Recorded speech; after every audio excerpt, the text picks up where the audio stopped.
இந்த பொண்ணு இந்த பாலைவனத்தில் மாட்டிக்கிறா. அப்போ அவளுக்கு கொஞ்சம் தண்ணி கிடைக்குதுன்னு நினச்சி அதை கையில் அள்ளி பார்க்கும்போது தெரியுது அதெல்லாம் ஜெல்லி மாதிரி இருக்குது. உடனே இந்த பொண்ணுக்கு ஒரு வினோதமான சவுண்டு கேட்குது. அப்படியே திரும்பி பார்த்தா அந்த இடத்துல ஒரு யூனிகார்ன் நிற்கிது. உடனே அந்த யூனிகார்ன் போட்ட சவுண்டுனால இந்த பொண்ணு என்னமோ இங்கே இருக்குதுன்னு நினச்சிட்டு உடனே ஜம்ப் பண்ணும்போது அங்கே ஒரு மிகப்பெரிய ராட்சச உருவம் இவளை கடிக்க வந்திருக்குது. அதுலேருந்து எப்படியோ ஒன்று அதிர்ஷ்டவசமாக அந்த யூனிகார்னால இவ தப்பிச்சிட்டா. அப்புறம் இந்த யூனிகார்னை ஃபாலோ பண்ணியே இந்த லேடியும் நடந்து போயிட்டு இருக்கும்போது அங்கே பார்த்தீங்கன்னா அந்த யூனிகார்ன் வேகமாக ஓடி போயிடுச்சு. இவ்வளோ அது பின்னாடி வேகமாக ஓடிட்டு இருக்கும்போது பார்த்தீங்கன்னா இந்த பாலைவனத்தில் ஒரு மிகப்பெரிய புயல் அடிக்குது. அந்த புயலில் அந்த யூனிகானும் மறைஞ்சு போயிடுது. இவளும் அந்த புயலை கடந்து வந்துடுறான். அந்த யூனிகானை காணோம். அப்படியே ஒரு பள்ளியை பார்க்குறான். அந்த பள்ளியை அடித்து கொண்டு சாப்பிட்றா. தண்ணி தாக்கத்தில் அந்த பள்ளியோட முட்டையும் உடச்சி குடிச்சிட்றா. அந்த பள்ளி விஷ வாய்ந்ததாக இருந்தனால இவன் அங்கேயே மயக்கம் போட்டு விழுந்துடுறா.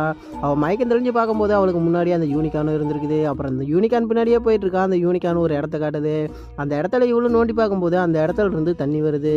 இவ்வளோ அந்த யூனிகானும் அந்த தண்ணி குடிச்சிட்டு மறுபடியும் நடக்க ஆரம்பிச்சிட்டாங்க. அப்புறம் வினோதமாக ஒரு சவுண்டு கேட்ட உணர்ந்த அந்த லேடியும் நிற்கும்போது ஒரு மிகப்பெரிய ஒரு உயிரினம் இவங்களை தாக்க வருது. அது பார்த்திங்கன்னா ஒரு தேளு மாதிரி இருந்து இவங்களை தாக்க வருது. எப்படியா இருந்தாலும் இந்த லேடி அப்படி இப்படின்னு தப்பிச்சாலும் அந்த யூனிகான் காப்பாற்றலான்னு போகும்போது அந்த யூனிகான் வயிற்றுலேயே ஓட்ட போட்டுருது. அதனால் இந்த லேடிக்கு ரொம்பவே கோவம் வந்து அவளோட மேஜிக் பவர்னால அதை சமாளிச்சிட்றா.